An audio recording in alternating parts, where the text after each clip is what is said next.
સારોલીમાં model યુવતીના આત્મહત્યા કેસમાં પોલીસે મુખ્ય આરોપી ફોટોગ્રાફરને ઘટનાના 4 મહિના બાદ ધરપકડ કરી છે. આરોપી દ્વારા યુવતીને અભદ્ર વિડીયો વાયરલ કરવાની ધમકી અને મારપીટ કરવાનો આરોપ સામે પોલીસે કાર્યવાહી કરી છે.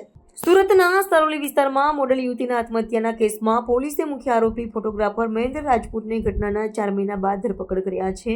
આરોપી અને મૃતક યુવતી વચ્ચે સંબંધ હતો અને તેઓ લિવ-ઇનમાં રહેતા હતા. આરોપ છે કે આરોપીએ યુવતીના અભદ્ર ફોટો અને વિડીયો બનાવી વાયરલ કરવાની ધમકી આપી તેમને માનસિક અને શારીરિક રીતે પ્રતાડિત કર્યા અને મારપીટ કરી હતી.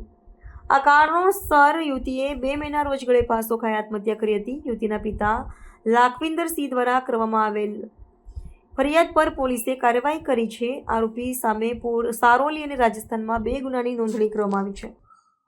સારોલી પોલીસ સ્ટેશનમાં ગત મે મહિનામાં એક સ્યુસાઇડનો બનાવ નોંધાયેલો, જેમાં એક મોડેલ યુવતીએ જેની ઉંમર વર્ષ 19 હતી એને ગળા ફાંસો ખાઈ અને આપઘાત કરેલો. જે સંદર્ભે પોલીસે તપાસ દરમિયાન જાણવા મળેલ કે એની લિવ-ઇનમાં રહેતા મહેન્દ્ર રાજપૂત નામના ઈસમે તેના ઉપર શારીરિક અને માનસિક ત્રાસ આપતા એનેથી કંટાળી અને આ મોડેલ યુવતીએ આપઘાત કરેલો.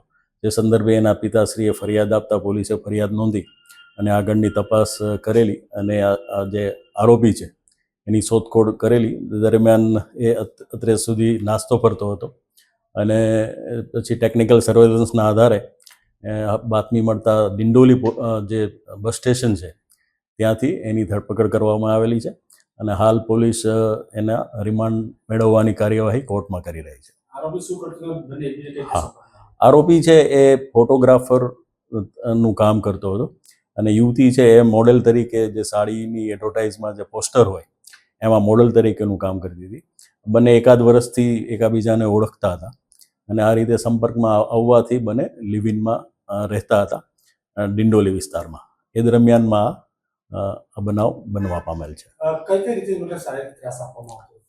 એને જેમ મેં અગાઉ કહ્યું એમ એને એકાદ વાર એને હાથ ઉપર ચેકા મારેલા છે, પગમાં એને એકાદ વાર ડામ આપેલો છે. આ બધી હકીકત જે તપાસ દરમિયાન સામે આવેલી છે.